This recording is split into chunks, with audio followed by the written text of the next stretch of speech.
Good evening. My name is Zina Sherrick, a co-chair of the Parent Involvement Advisory Committee, also known as PI. I'm also a parent member of the Parents as Partners for Mental Health and Wellbeing of the Toronto District School Board. Welcome, and thank you to all parents and our Director of Education for the Toronto District School Board for joining us this evening. For our conversation this evening, returning to learning, promoting and protecting mental health and well-being relationships, the 3 R's, resilience, relationships, routines. This evening is an event jointly hosted by the Toronto District School Board and the Parent Involvement Advisory Committee. Our presenters this evening are from the professional services staff and student equity workers of the Toronto District School Board. Before we begin this evening, we would like to start with the land acknowledgement.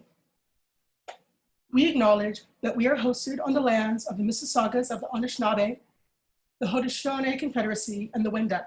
We also recognize the enduring presence of all First Nations, Métis, and Inuit peoples. I'd like to share, just before I introduce our next guest, how important this conversation is and how important it is to me as a parent, understanding that mental health and well-being is part of our children's learning and part of their whole environment. So thank you very much again for being here this evening. I would now like to introduce the Toronto District School Board's Director of Education, Carleen Jackson. Good evening, everybody, and welcome to the Parents as Partners virtual conference. My name is Carleen Jackson, and I'm the Interim Director of Education for the Toronto District School Board. Before we begin, I want to thank the Parent and Community Engagement Office for planning this great event and for inviting me to participate. It's a pleasure to join you today for today's conversation about mental health and well-being. As you know, this year has been nothing short of challenging for many of our school communities. Aside from the physical impacts of COVID-19, this pandemic has taken a toll on the mental health and well-being of so many. More than ever, student mental health and well-being is an important part of student success and a priority for the TDSB, especially as we plan to safely reopen schools for the first time since March. Returning to school after many months away will require time to address the social and emotional needs of students, on top of continuing to provide ongoing support for those who need it. From our student survey, we know that about half of the students were concerned about getting used to school routines again. About 1/3 of students were concerned about getting used to in-person interactions with teachers and peers and not being able to interact with friends like they used to, as well as coping with their fears and anxiety. This evening, you will hear from various speakers that will help to address many of the concerns that were expressed by you, parents and guardians, in the Return to School survey. You will also learn about the new and ongoing supports we will be offering students, including those to help students transition back to school, professional support services, and various online supports that will be available to students and their families. I hope that you find these conversations informative and engaging. Thank you once again to everyone who has helped to plan this great event. I am now pleased to introduce our mental health and well-being lead, Heather Johnson. Thank you very much.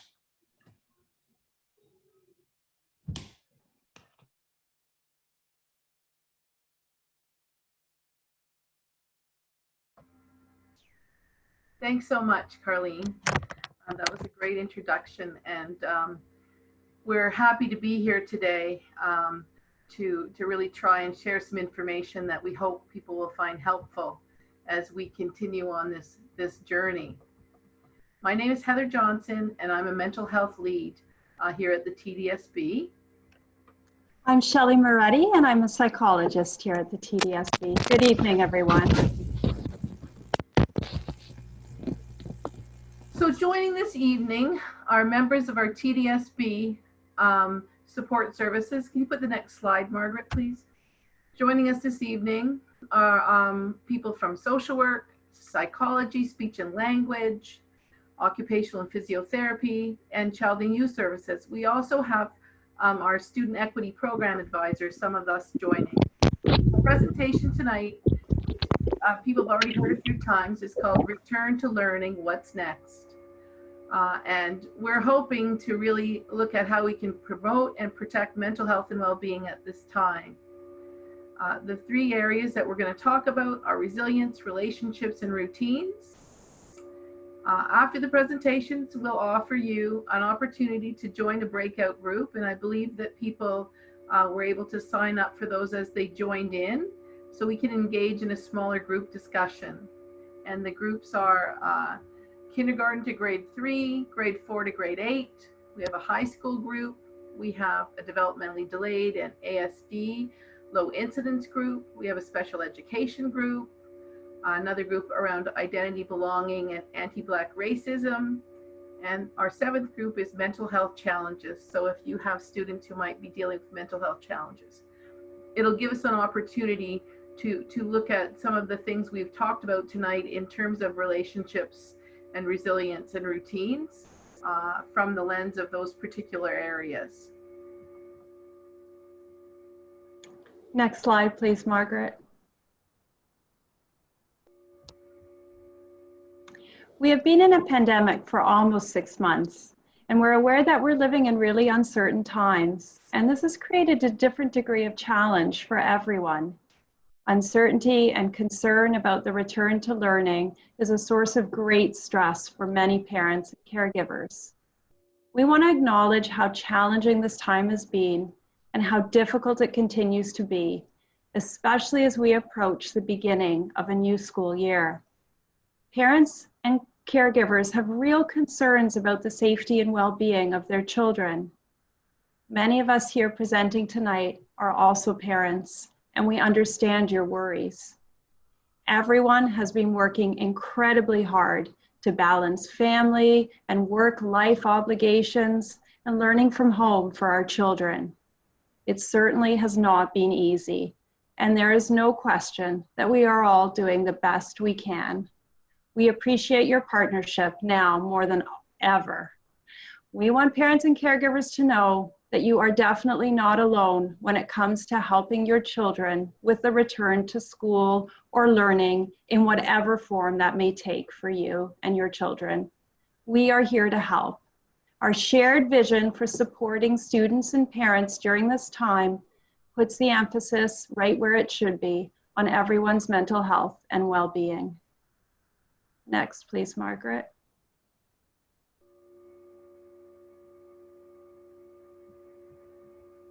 COVID has affected everything. I don't need to tell you that.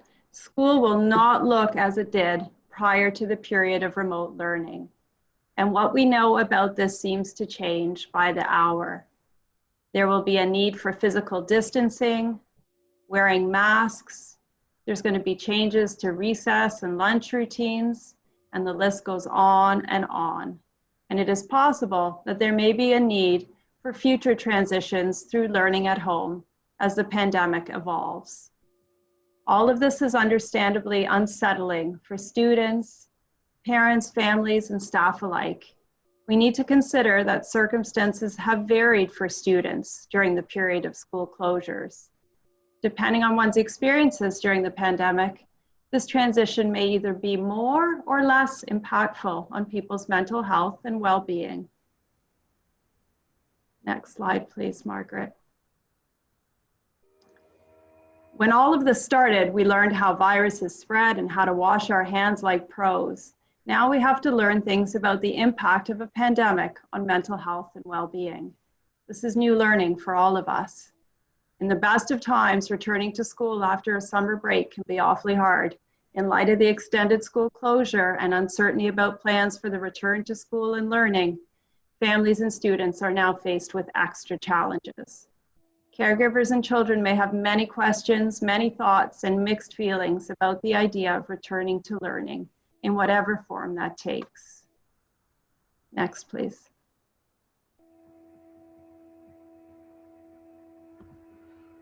As a parent or caregiver, it's really important to take care of yourself. Just as when you get on a plane, they say put your oxygen mask on first before you put it on someone younger or older than you. So as you continue to live with the ongoing uncertainty of the pandemic, it's important to find ways to support your own well-being. And I know that's not easy given what we've been living with. Often we feel guilty for taking that time just to focus on ourselves. I think as parents, that's a common feeling. And self-care, taking care of ourselves, can look different for everyone. But we know it really does make a difference. It can improve your energy, it can help you feel more joy, and refocus on what really is important to you. We also know that research shows that getting outside and being active and eating healthily, getting sleep and maintaining a daily schedule are important contributors to well-being. Next. As parent caregiver, you may ask, what can help at this time? Like, we all feel so helpless. What can I do that might make a difference? The best thing that we can do is to really maintain communication with our children and teens and to be patient and understanding. I know it sounds simple, but staying calm makes a difference. How calm you remain really impacts how your child is. Try to keep it simple. The COVID situation feels so overwhelming and complex. There's so much information coming at us all at once. You can really help your child by breaking it down into manageable parts and focusing on the things that are really important. Listen. Take the time to listen to what your child might say. Talk through how they're feeling, acknowledge how they're feeling, and help them to kind of label those emotions. And keeping information age appropriate. I think sometimes it's hard to know what to say. So answering their questions as factually as possible, but keep responses age appropriate is a great way to go. Limit exposure. We're bombarded in every form of media with all kinds of information, and sometimes having too much information is not helpful. There's a man on my street and he's always on his phone, and he and I have conversations about how that really isn't helpful for his mental health, but he finds it really hard not to, as a father of 3 young boys. It's important to be patient and understanding. You might notice behavior changes in your children, and your children might react differently to changes in routine and stress. And I don't know about you, but I've also, I call it kind of the COVID coaster of emotions going up and down. So also to be patient and understanding with ourselves, that we need to give ourselves a little breathing room as well. Next slide. During the school closure, many professional support services staff created resources with a focus about protecting and promoting mental health and well-being. The resources were aimed at staff, educators, parents and caregivers, as well as our students. Just so families are aware, when you go on the TDSB homepage, there is a tab, a well-being tab. If you click on the well-being tab, you will find your way to our resources. And we hope you have the opportunity to check them out, because there are some great resources available to you on our website. Next, please. So in terms of our intentions for tonight's presentation, we have several, and we're very glad to have you along with us this evening. First, we would like to talk about and explore a concept known as social and emotional learning, and to talk about how these skills can be really helpful for your children in terms of uncertainty and managing uncertainty. And the other is to share practical strategies for supporting relationships, routines, and resilience. Next, please. Social and emotional learning is the foundation of all good mental health and well-being, and it's something that we've only started to talk about more intentionally in the last 5 years, I'd say. As parents, we often think about how our children learn and do in school, but social emotional learning is about all the other parts of learning. These are the skills you need to do well in life. Things that include like knowing how you're feeling and how to manage your feelings, getting along with others, coping with stress. Goodness knows we've all had lots of that to deal with. Motivating yourself and working towards your goals. Knowing who you are, what your identity is, and thinking creatively. These skills are essential and really start developing when children are infants and continue into adulthood. Next slide. We listened to your input, as we've said, and formed the presentation around the 3 areas you identified. And that includes the resilience. And parents and caregivers ask for ideas for helping them with their children to develop skills to help them bounce back during this challenging time. They recognize these skills are essential for their child's overall well-being. If we really support our child's well-being, they'll also do better academically at school. Relationships. During our absence from the school building, we all recognize the important role that relationships play in learning. It's vital that we focus on getting back to basics and making sure our students feel safe enough to play and learn by connecting with each other and school staff. And the last one, and I think we're all been challenged with this, is around routines. The importance of keeping a regular schedule, providing a sense of control, predictability, calm, and well-being, all things that are very necessary. Next. So next, we're going to talk a little bit more about resilience, or our ability to bounce back during challenging times.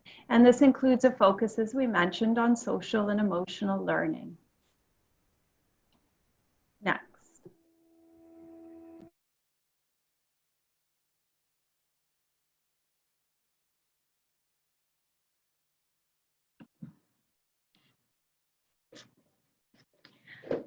Sorry, Margaret, I think we just have to move down a couple slides, please.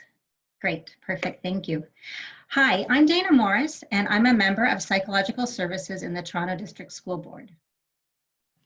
And I'm Chevalier Taylor. I'm a speech language pathologist with the Toronto District School Board. And we're going to speak with you tonight about social emotional learning.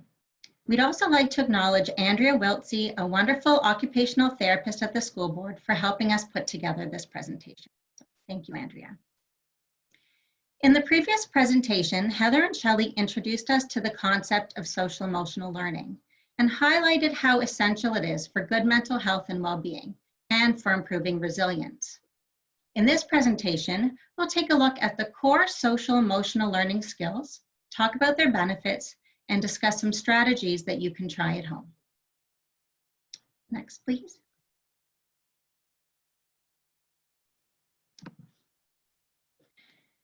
Social emotional learning skills help us to be more successful in life.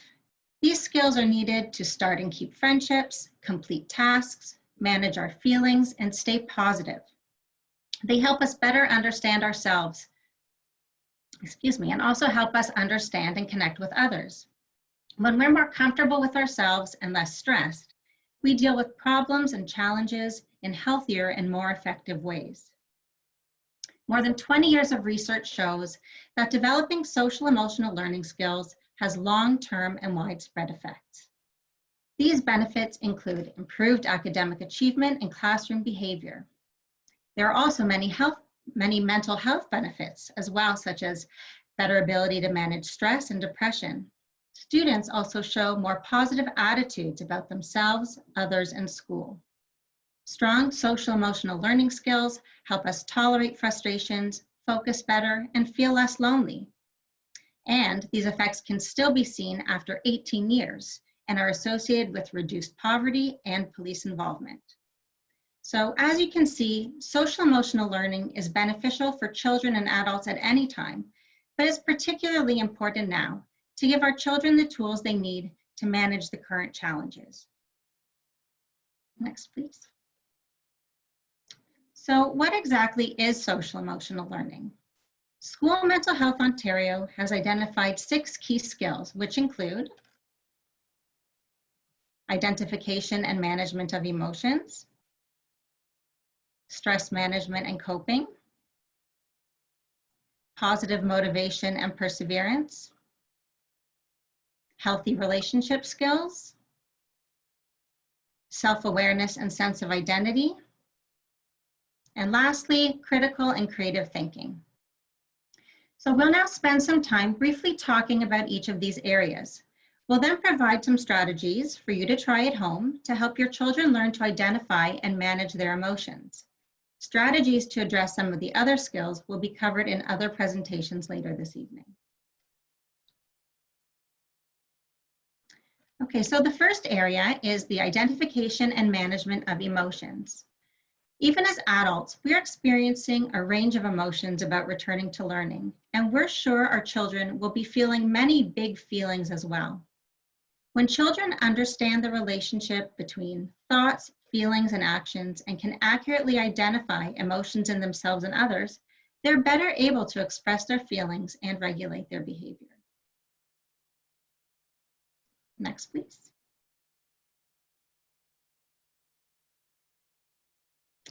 The second skill area is stress management and coping. And we've all been doing a lot of stress management these days. Returning to learning is going to be a big transition, and periods of transition can be stressful. In addition, we know that learning environments will be different than they were before. Now more than ever, it will be important to teach our children effective coping skills to overcome challenges both big and small. Helping children develop a range of strategies to draw on will help them bounce back and support overall resilience. The third area is positive motivation and perseverance. For our children, learning in September may be more challenging than usual, whether they are in the classroom or learning from home. To achieve their goals, kids need to stay positive and persevere through difficult tasks and obstacles. Adopting an optimistic view is a good habit of thought that can be learned and practiced at school. And the next skill area is healthy relationship skills. So many of our kids have not been able to see their friends while at home. Connections with teachers and other caring adults have also been limited. So when returning to school, focusing on building social skills and reestablishing these connections will be very important. Being able to build and maintain friendships, communicate effectively, resolve conflicts, and work as part of a team are skills that are foundational at school, work, and beyond. Relationship skills can be learned and practiced at school, and focusing on this area can benefit classroom culture and sense of belonging. Next. Self-awareness and sense of identity. So as our kids return to school, they may require some support to help them determine how and where they fit in. Supporting self-awareness and encouraging self-confidence can help kids value their uniqueness and to appreciate their identity. Having a sense of who they are in the context of culture and community may help kids see how they matter and can contribute to the world around them. Next. Lastly, we have critical and creative thinking. So this school year, our children will be faced with new situations and challenges. Developing critical thinking and problem-solving skills will help them successfully address these challenges, make good choices, consider the consequences of their actions, and the well-being of self and others. Executive functioning skills, such as planning, task focus, creative problem solving, time management, and organization, help children to be successful in academic tasks and prepare them for increasingly complex demands. Next. So we will now discuss some strategies that you can use at home to support identifying and managing emotions. It's important to note that these strategies work best if you teach them when your child's in a state of calm and not when they're upset or in the moment, so that they can learn and consolidate the new knowledge. Next. So in order to identify, understand, and respond to emotions in oneself and others in a healthy manner, children need to have the language skills to do so. As caring adults, we can help them develop emotional literacy with the following strategies. So to help your child begin to understand and express basic emotions, help them label their own feelings. So for example, it looks like you're feeling frustrated or excited, and you can reinforce the use of these feeling words. You can also name and label your own feelings, talk about the things that make you happy, upset, frustrated, and model how you manage those emotions. So for example, I'm feeling frustrated. I'm going to take a break. You can also model deep breathing during times of anger or frustration. You can also help your child recognize and understand how someone else, so a peer, an adult, a book character, how they might be feeling by pointing out their facial expressions, their body language, tone of voice, or words. Next. It's also important to acknowledge your children's feelings of worry or concern. So let your child know that their feelings are normal. It's okay to feel nervous when you're unsure of what's coming. This is new for everyone, and new can sometimes be scary or feel hard. Lots of people likely are having similar feelings and worries, and they're not alone. So you can say things like, I understand why you're feeling worried since the school year is going to be so different from what you're used to. Labeling and validating your child's feelings will help them identify their feelings and also help them feel understood and comforted. Ensure that they realize that all feelings are okay. It's what we do with the feelings that's important. Next.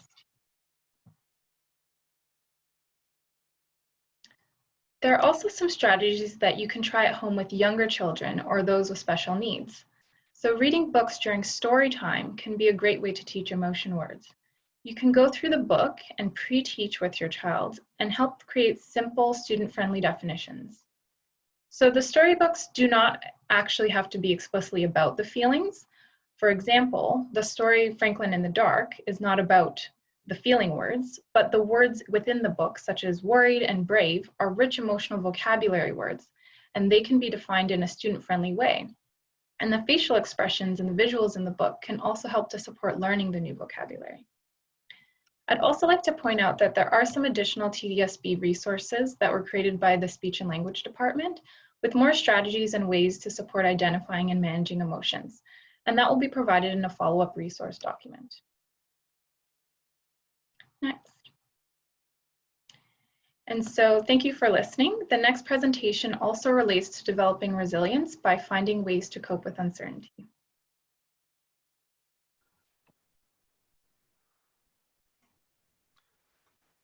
Hi, good evening. My name is Jeremy Ng, and I am a social worker at the board.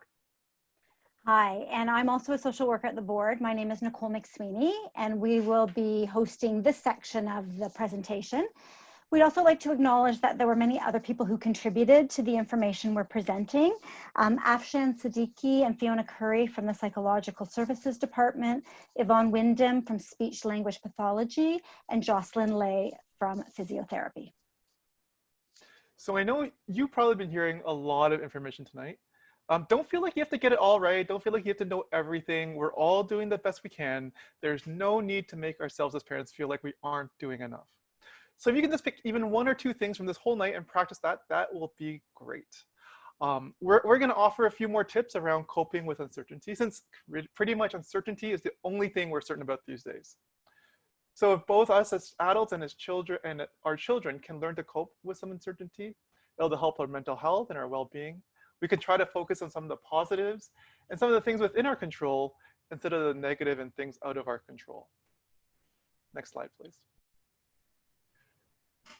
So what is uncertainty? You know, normally when our children get ready to go back to school, we normally use our past experiences to help us. We'll say things like, well, remember what it was like last year when you had to get up early for school? Well, what helped with that? Or remember meeting a new teacher and how nervous you were?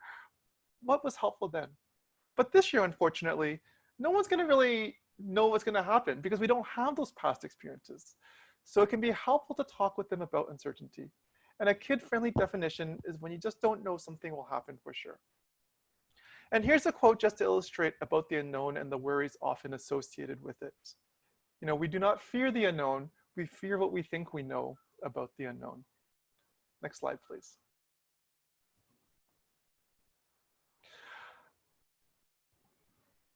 And so as school approaches, or even after the first few weeks, we might see some changes in the following emotions or behaviors due to uncertainty. We might see a constant need for reassurance. It could be like a verbal reassurance or even just feeling like a lot more physical touch. Our children might be trying to overplan, or you might see some physical symptoms like sleeping or eating difficulties, or being even more irritable or avoidant of activities that they normally would like to do. And we've been talking about feelings, and I find this iceberg picture a helpful one. First, let's ask, well, what is underneath the behavior? What are they thinking and feeling, as we talked about in the last section, so that we can name and validate it. Next slide, please. And so we want to kind of get to resilience so that we don't just struggle with behaviors, but we're able to bounce back from the challenge of uncertainty. We want to have those skills ourselves and be able to teach them to our children. Next slide, please. And so one of the ways we do this is through self-regulation. It's how we manage our own stress and emotions by the actions we can take. So it can be as simple as taking a deep breath, journaling, doing art, talking with a friend, being physically active. Now for kids, they haven't quite learned how to do this yet. And oftentimes we'll need help from caregivers to help them manage. So something simple like, hey, let's take some breaths together. And it's important that, as we've been talking about, we take care of ourselves as caregivers first so that we can support our children. Next slide, please. And so as we help our kids cope with uncertainty, we kind of start from the bottom, right? We want to check in on their physical needs first, as much as you're able to, whether it's being able to eat well or sleep well.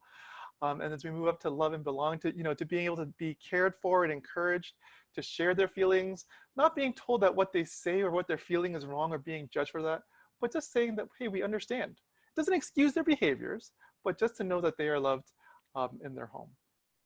Next slide, please. And as we help our children cope, we prepare what we can, right? Like, I don't know about you, but I'm not a huge fan of surprises, right? And no, we can't control everything that's going to happen at school, but we can try to prepare our children for as much as we can to help reduce any feelings of anxiety, right? So we might want to talk with our older children about what school might look like, some different rules that they might expect. For younger or even children with special needs, even using visuals to help them understand what they can expect. We'll talk a lot more about routines later on, so pay attention about what might be useful to get them back into a routine.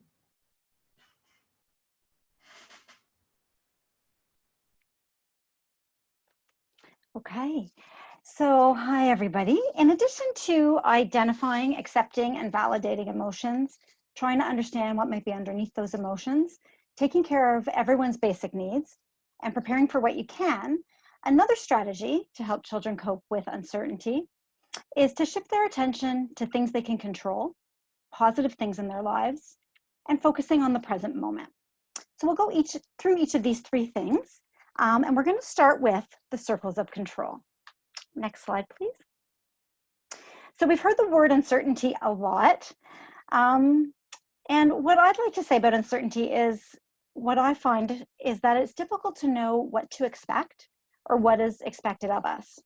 And when things are uncertain, there are many things that feel out of our control and often are out of our control.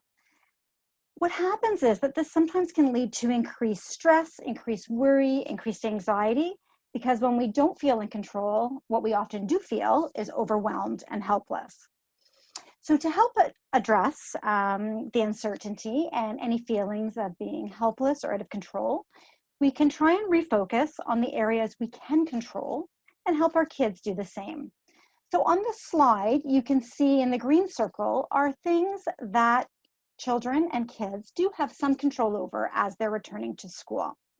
Some of these are related to just general return to school. Some are a little bit more specific to this year with the COVID-19 limitations. One of the areas I'd like to point your attention to in this slide is the top icon in the green circle, which is positive thoughts. And if we could go to the next slide, that would be great. Thank you. So you've probably heard about positive thinking, positive self-talk, showing gratitude. And we've already heard earlier today why this is important, because our thoughts affect our feelings, which affect our actions and behaviors. And if we can think positively about something, we'll often feel better and we'll be better able to adapt and address anything that we come across.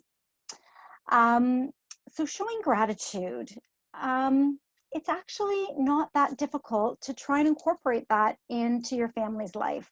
Sitting around the dinner table, tucking your kids into bed, it can be just as simple as saying, what are you thankful for today? What am I thankful for today? What made you happy today? Some kids who like to write or journal could keep what we call a gratitude journal, which is really just a diary where they list items that they are grateful for. On the right-hand side of the slide, you can see a variety of different coping thoughts. So if a student or a child or a teen or even an adult resonates with any of these coping thoughts or can come up with one on their own, it's something that you can repeat to yourself almost like a mantra. So when things are tough, when you're feeling stressed, when you're feeling a little bit worried, feeling a little bit anxious about something, you can go to that positive thought to remind yourself that you're going to be okay and that you are going to get through it. What I would say are the three basic messages in positive self-talk and positive thinking are also on the screen in front of you. So just reminding yourself, I have gotten through hard things before, and I do have strategies to deal with hard situations. Also, a reminder that this is new for everybody, and as we already heard, new can be scary, new can be hard. And I will get better at this. It will take practice, but I will get better and it will get easier. And the last point to remember is that you're not alone, that you can always ask for help if you need it. Thank you. Next slide. And focusing on the present. So focusing on the present is about trying to shift your and your children's attention from the uncertain future to the present moment. So you can do this by engaging in mindfulness activities. So here's a basic definition about what mindfulness is, but basically all it is about being aware of what we're thinking, feeling, and doing in the present moment without any kind of judgment attached to it. So as you can see from the picture on this slide, when you're in the present, you're not thinking about what's happened in the past, which you can't change anyways. And you're also not thinking about anything in the uncertain future that might be causing anxiety. You are in the present moment. There are many mindfulness apps and online videos that you can find. And a lot of people think that you need to have a really long time to sit down and do this effectively. But actually, there's many apps where there are 2 or 5 minute mindfulness routines. And that's sometimes all you need to just ground yourself. So what I'm going to do now is actually take you through a very short mindfulness activity. So if we could just go to the next slide, please. So I'm hoping that everyone who is with us could look around and just note 5 things that you see. The first 5 things that you notice, you don't have to attach any value to it. It's just, what are you seeing? Great. Now I'd like everyone, and sometimes I find it's helpful if you close your eyes, but it's up to you. If you could identify 4 things that you hear. So you might be hearing my voice. You could be hearing a lawnmower or a dog barking outside your window. Could be hearing something in your family's apartment. Okay. Now I'd like you to try and identify and note 3 things that you're feeling right now. So it could be the chair you're sitting on, the way your feet are touching the floor. It could be whether you're hot or cold. Could even be an emotion that you're feeling. 3 things. Now I'd like you to try and identify 2 things that you are smelling. And once you've done that, 1 thing that you might be tasting right now. So as you can see, we're just incorporating our senses to bring us in the present moment. And what I'm hoping is that for those of you that joined in the activity, that while you were identifying the things you were seeing, feeling, smelling, tasting, you weren't thinking about something that had happened earlier in the day or something that was happening tomorrow, but that you were just in the moment. Next slide, please. For younger children and children with special needs, mindfulness can be as simple as just learning how to breathe. We talk about breathing being a superpower because if you are able to do deep breathing, it can calm your nervous system as well as your mind. So to teach children, younger children or children with special needs, there's a couple different ways you can teach this breathing technique. So you can have them hold a real flower, a toy flower, or even just imagine they're holding a flower and ask them to smell the flower. So they're breathing in through their nose. Then you're going to ask them to blow on the petals. So they're breathing out through their mouth. So similar to using the pinwheel that you see in the picture, you ask them to breathe in through their nose to take a deep, deep breath through their nose so that they can blow out through their mouth and make the pinwheel move. And as other panelists have suggested, there are going to be other resources and suggestions in a digital resource list that is going to be sent out, I believe, at the end of the evening. Okay. And this last slide for this part of the presentation is a list of coping tools. So this is just an example of a list of different coping tools that can and might be helpful for different people. And what you can do is you can personalize this list to work and make it reflect what works for you or your child. You can download images from the internet, you can draw pictures yourself, you can have handwritten lists. But what we suggest is if every child returning to school has a list of coping tools, 5 or 10, I would suggest, that they can refer to when they're feeling uncertain or worried or anxious, that it will be helpful, a helpful way for them to deal with those feelings. I want to just let people know that not all coping strategies work for all people, and not all coping strategies work in all situations. So that's why it's nice to have a list. So if you try one and it doesn't work, you can try something else to see if that's a bit more helpful at that moment. You can see from the list that there's kind of 2 categories. So some are helpful to calm down and focus, similar to the mindfulness exercise that we just did a few minutes ago. And some strategies are more active, and they're meant to get your body moving and getting yourself active. So on that note, I'd like to encourage everyone to take a few seconds to just take a quick stretch while we transition to the next part of our presentation, which is about the important role that relationships play in your children's learning.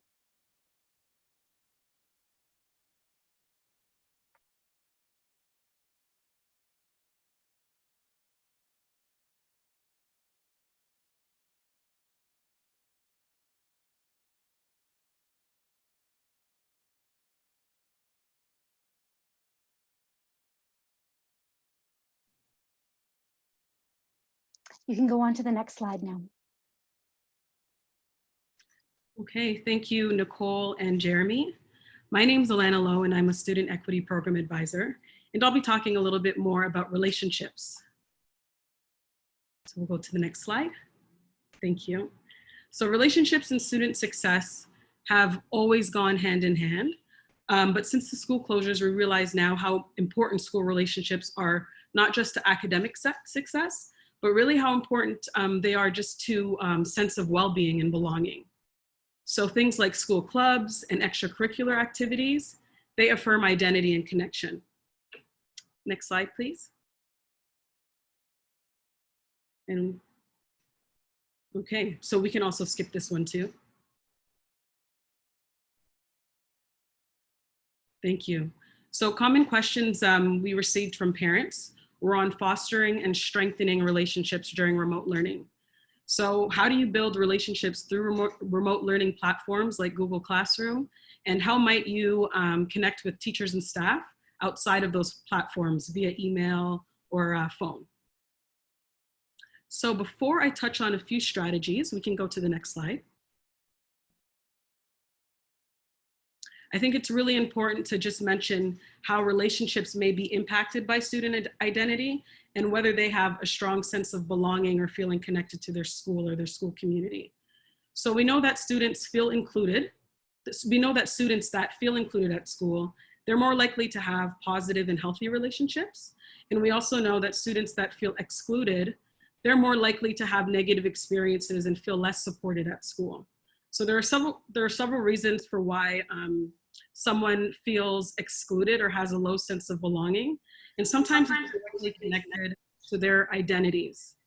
So students' sense of their body image, the way that they see themselves, that might impact their relationships at school. Their sexual identity or their gender identity, or the way that they express their identities might impact the way that they're treated or their interactions at school. So their religious beliefs, race, their social class, the neighborhoods that they come from, the language that they speak, their immigration status, all these things can be hard for students to develop positive and healthy relationships because students and families are experiencing challenges that are very unique to them. So you can go to the next slide. So a big concern shared by students was on how limited interactions might impact relationships and student well-being. So this chart is just some findings from a 2020 preliminary summary report for the TDSB Return to School Parent, Caregiver, and Student Survey. 59% of parents were concerned that interactions with friends won't be like they used to. 49% were concerned about their children's ability to cope with the new reality of school. And 45% were worried about how they would readjust to school life. So I'm just sharing this data to let you know that you're not alone with your concerns, and that students, families, and staff, they share similar concerns when it comes to relationships and the new reality presented from remote and virtual learning. We can go to the next slide. Thank you so much. So how can we build and strengthen relationships when we're unable to interact and connect in the ways that we used to? So here are just a few strategies that I hope can help. Firstly, I just want to say that building and strengthening relationships, it takes time, and it takes a lot of several like small steps. But there's small steps that I think that can be taken day to day, week to week. So the first one that I would say would be connecting with as many staff in your school that you can connect with. So first would be definitely connecting with the classroom or course teachers. That's definitely vital. But I think it's really important that you connect with the admin and the support staff too. So this can be done by sending an email to the principal or the VP at your school. You can find out the names of the principal and the VP at your school by just typing in your school name in Google, and it should come, the website will come up, and the names are usually listed there. So it's usually the first name dot the last name at tdsb.on.ca. You can also ask your teacher for their emails too, and that's really just to send the staff or the principal and the VP, just to send them an email asking them for a list of the support staff that are assigned to your school.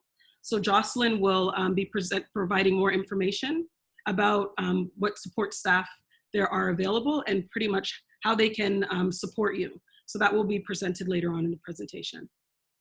I think it's also really important to connect with the teacher virtually. So outside of like telephone or email, you can connect with teachers through comment sections on Google Classroom or bulletin boards or social media if they use it for learning. Parent councils, oh, sorry, we're gonna go back to the other slide, still on that one.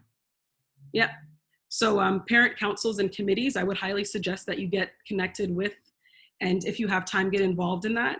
I understand that, you know, some of you might be working when meetings are held and you may not have the time to go to meetings or to support council activities, but you can request to be put on an email list so they can keep you updated about what's going on.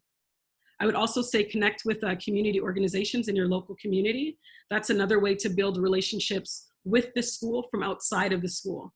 So some schools already have strong relationships with local community organizations like the Boys and Girls Club or after school programs. So definitely ask the teacher, ask the principal, ask your child and youth counselor or your child and youth worker or your student equity program advisor about what organizations will be a best fit for you.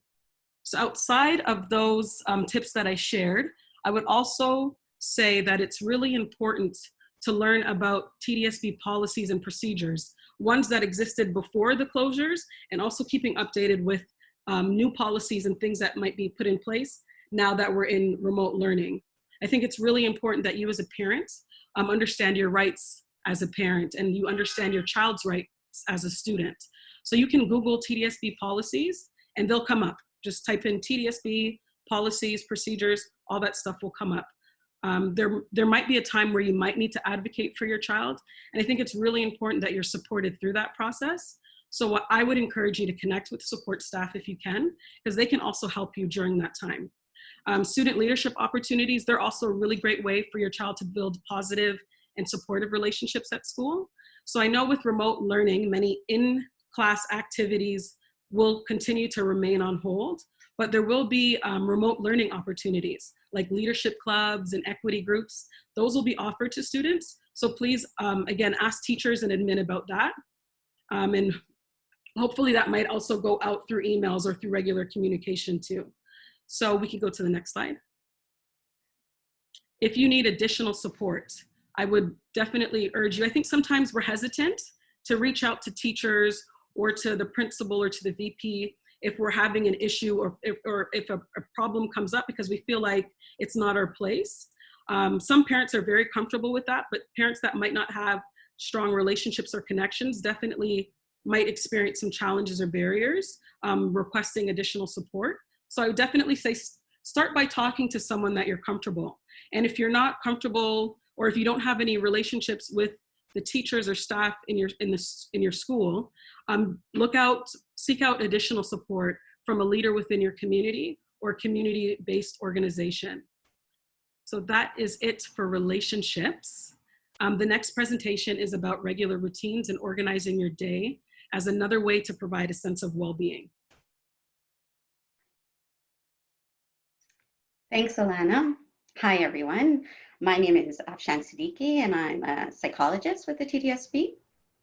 And my name's Yvonne Wyndham. I'm a speech language pathologist at the board. And we are going to be talking about establishing routines in uncertain times. And this presentation was also developed by Jocelyn Lay, I hope I got it right this time, who is a physiotherapist, and Fiona Curry, who is another psychologist with the board. So if your family is anything like mine, I'm sure your routines have probably been pretty irregular lately.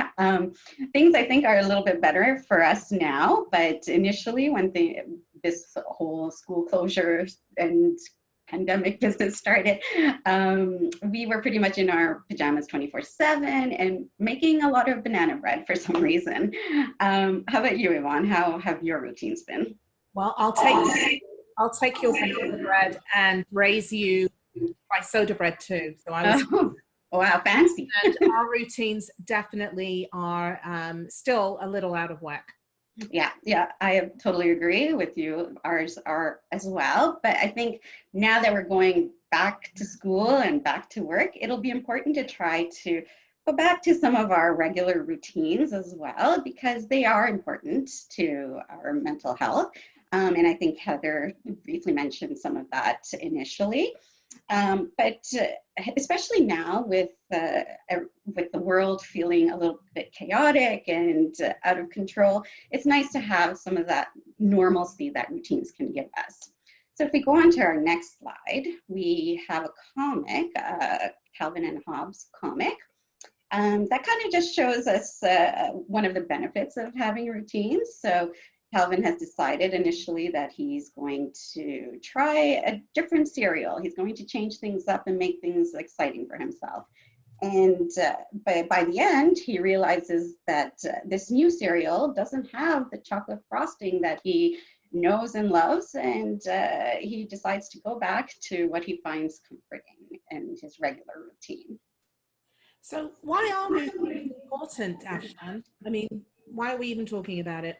Yeah, so if we go on to our next slide, we have a whole list of reasons, and this isn't everything. We couldn't fit it in the time that we have, but just to give you an idea of some of the reasons why. And we've kind of touched on a bit of the first one already. So routines give us structure, they give us consistency, they give us a sense of control because we know what we're getting into and what we can expect. And when we know what we can expect, it also lessens the stress and the anxiety that we are feeling because we're doing something familiar that we've likely done many, many times. And because of that, we're also more confident because we have repeatedly done something. And so we're getting better at whatever it is that we're doing over time and becoming more independent as well. So just give us a couple of examples then, if that's okay. Sure. So if we go on to our next slide, there's a few home examples. So we've talked already about what we wear, so not wearing pajamas all the time. We've talked about cereal routines. Right now we are, I think, going to have a little bit of a difficult time readjusting our bedtime routines, our sleep routines, because our bedtimes are kind of all over the place and wake up times are all over the place. But really, we can have routines for anything because routines are just habits that we form through repetition. So could you just give us a little example of how to establish a routine, if you don't mind? Yep. So on our next slide, we will start off. If you can take us to the next slide, Margaret.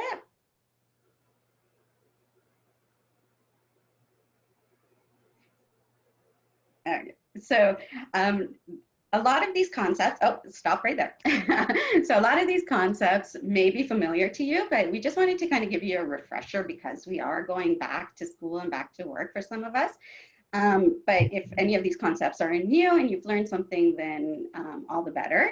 But basically, you would want to start with a familiar routine. In our example here, it's the morning routine.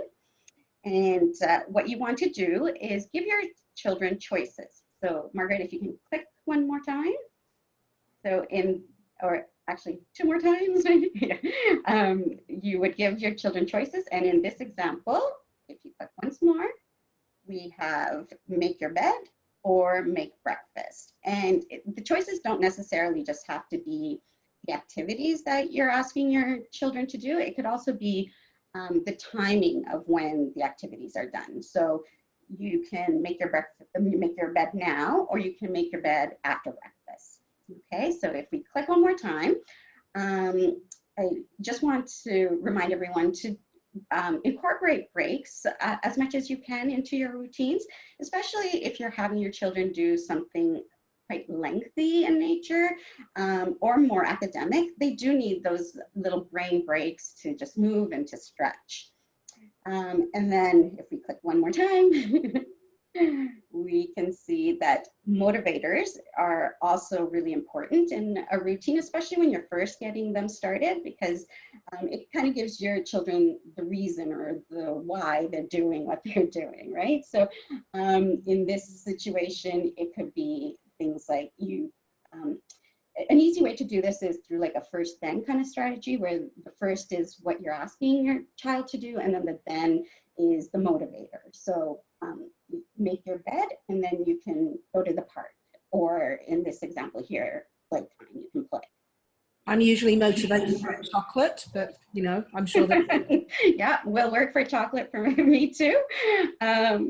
And there's lots of different motivators that you can use, so it doesn't have to be necessarily like an object or an activity. It could really even be something as simple as one-on-one time with a parent, or maybe going to visit a grandparent.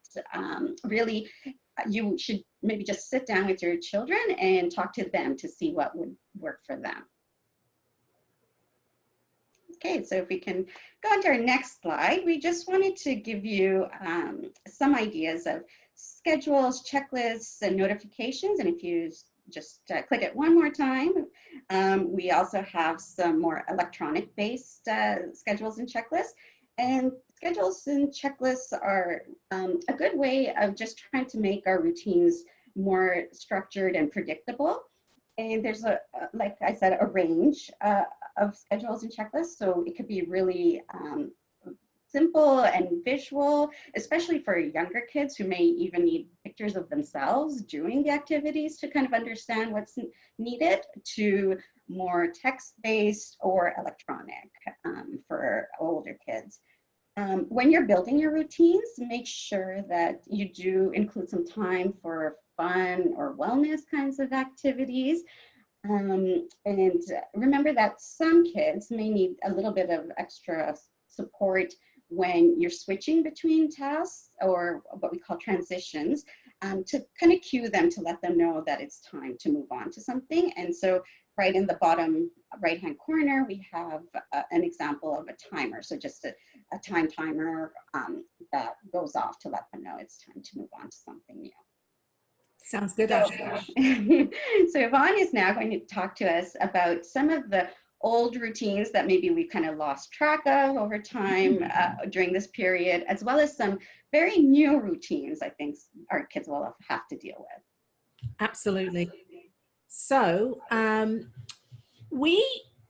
if you go on to the next slide, Margaret, thanks. So as parents or caregivers, it's a good idea for you to use routines to help your children practice skills so that you can prepare them in advance for any new activities that are coming up, or even this new normal that we're going to be having when we get back to school. And if you do that, if you get them to practice a little bit in advance, you can actually help them become a little more independent with these skills and bring down any anxiety. You know, if they're worried a little bit, you can actually minimize that. And just in the next couple of slides, so if you can go on to the next one, Margaret. So one more before that, Margaret, sorry. apologize.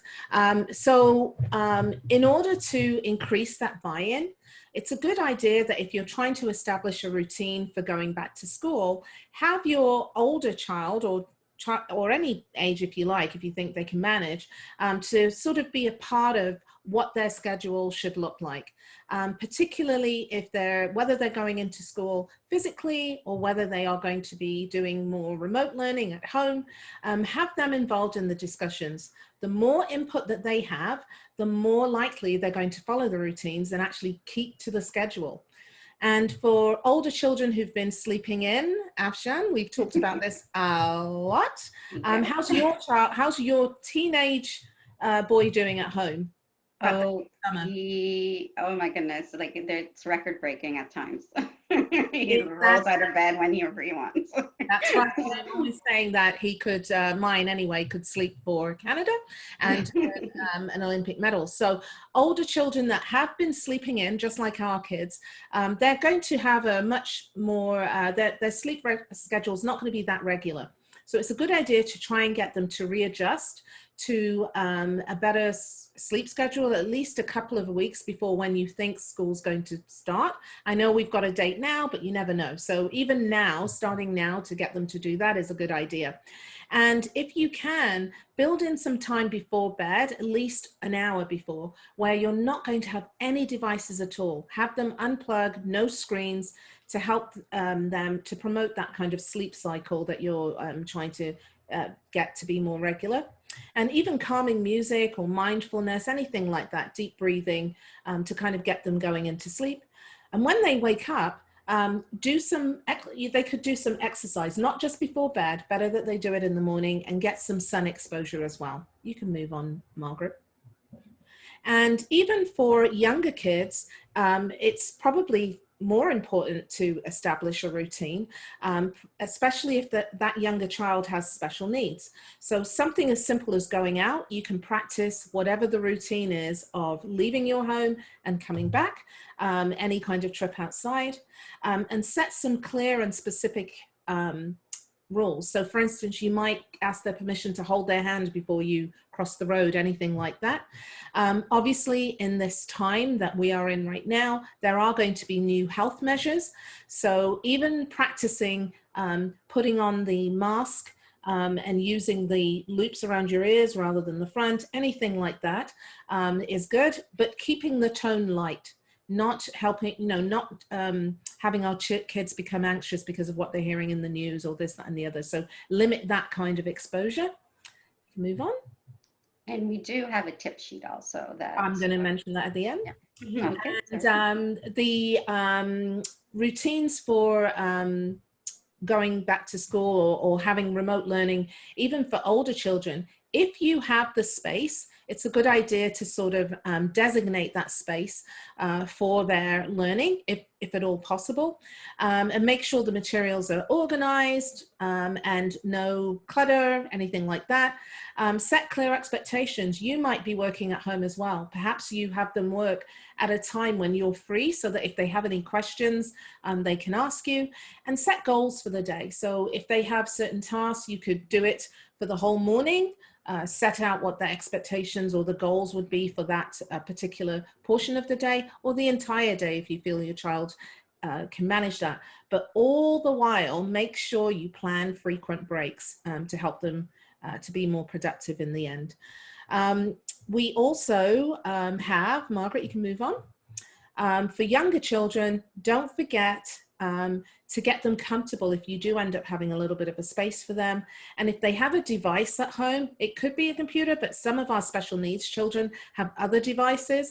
Have them practice switching it on, logging in, doing some tasks, anything like that before school actually starts.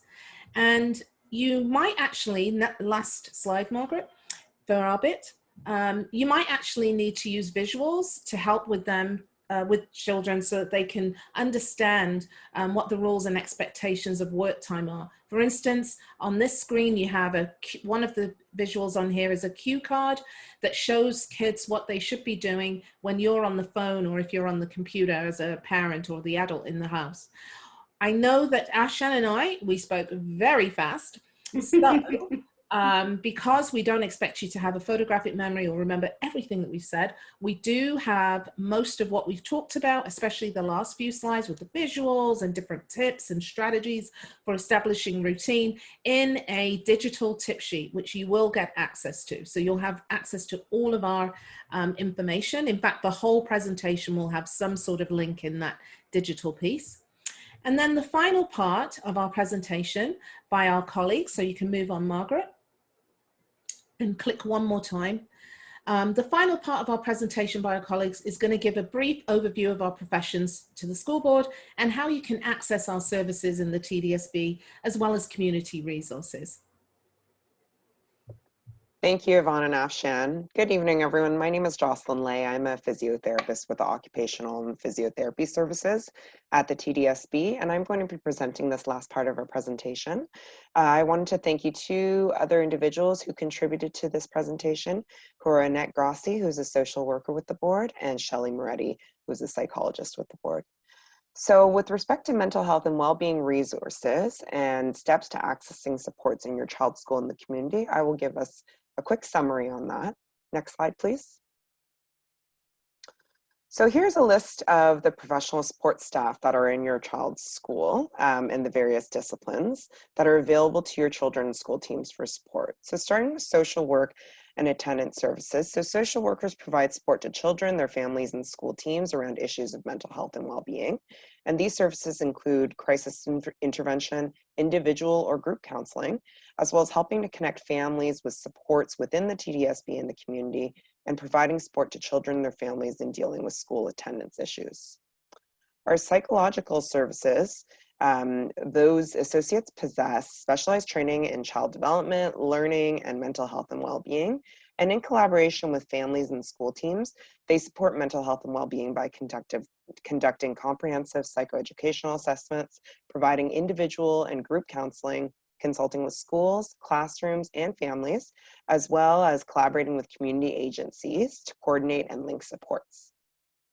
Child and youth workers promote success for all learners and foster emotional, social, and well-being of children. They advocate for and empower our kids to make meaningful choices and decisions, and they provide support to ensure access, opportunities, foster school connections, and support transitions within the TDSB and the broader community. Occupational therapists and physiotherapists are specialized in supporting children with their activities of daily living skills, fine and gross motor skills, sensory processing needs, self-regulation, and mental health and well-being. Through comprehensive assessments and consultations with the school teams, we also evaluate needs for assistive equipment for children. And our main goal is to maximize and optimize student function, participation, and inclusion in the school setting. Speech-language pathologists are concerned with the prevention, identification, assessment, treatment, and rehabilitation of communication and or swallowing disorders in children and adults. They also support children and schools with language development and communication, and provide education and counseling services for educators and parents. Our student equity program advisors advocate for marginalized and underserved children throughout the TDSB. They focus on creating opportunities and access for kids to foster their greatest achievement, well-being, and engagement. Next slide, please. Any of the aforementioned supports can be accessed through your school support team. And as a parent, your first connection would be someone in your local school setting, such as a teacher, vice principal, principal, special education, guidance, or alternately, if you're already involved with a professional support services staff member, you can coordinate with them as well. Next slide, please. After a referral is made to a member of our professional support staff, the service provider will call to offer and explain service and obtain consent. They will also explain confidentiality and the rules around it. And just so you're aware, interpretation phone services are available for all exchanges or interactions with caregivers. Next slide, please. Here are a list of community resources that provide mental health supports and assistance. These resources will also be included in a list that will be shared with you for your own reference at your own leisure. Just in particular, if you are feeling that you need urgent support, you can access that through WhatsApp Walk-In. This is a support that is offered across the city. It is similar to medical walk-in clinics, and presently they're offering support on the phone or online through the internet. Next slide, please. These resources listed above provide strategies and education on preventative measures and ideas on how to address mental health concerns such as social emotional learning through videos, books, and other formats. 211 is a service that helps you navigate the many service providers within the community quickly and easily to promote health and well-being, and provides additional support for marginalized populations as well. Next slide, please. So we're now moving to our parent breakout rooms where we will have the chance to meet in smaller groups. There are 2 TDSB staff members who will be moderating each group, and there will be 3 guiding questions. How are relationships helpful for your child's learning and well-being? How can these relationships be fostered moving forward? Number 2 is how can routines be supportive in the return to learning? Are there specific routines you find helpful? And number 3, how have you been surprised by your children's resilience, coping skills during this time? So participants, you will notice that there are 7 breakout groups that we have created, each with its own focus. Some groups are more general in nature and are based on different age groupings, while others are more specialized and will be focusing on more specific concerns or issues. So if you have multiple children of different needs and or different age groups, please pick the group that you think would be best suited for your family, and don't worry about missing out, as the groups will all be discussing many of the same issues. Unfortunately, we are running a bit late this evening, so we will be extending the breakout rooms to 8:15 as well.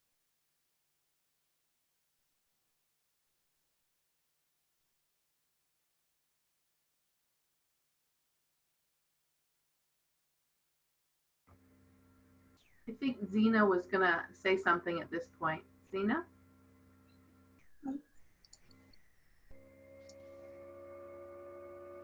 Good evening again, everyone. I'd like to take a moment to thank all the parents and caregivers who have joined us tonight and are going to be continuing some really important conversations in the breakout rooms. Also like to remind people that PIAC does have a website, and if you go to the TDSB website this evening or afterwards, it'll actually offer resources for parents as well, and even school councils. But again, thank you very much to all the professional staff and student equity staff that were joining us tonight, and will continue on in the breakout rooms. And thank you very much, Heather and Carlene Jackson, for being here tonight. Thank you, everyone.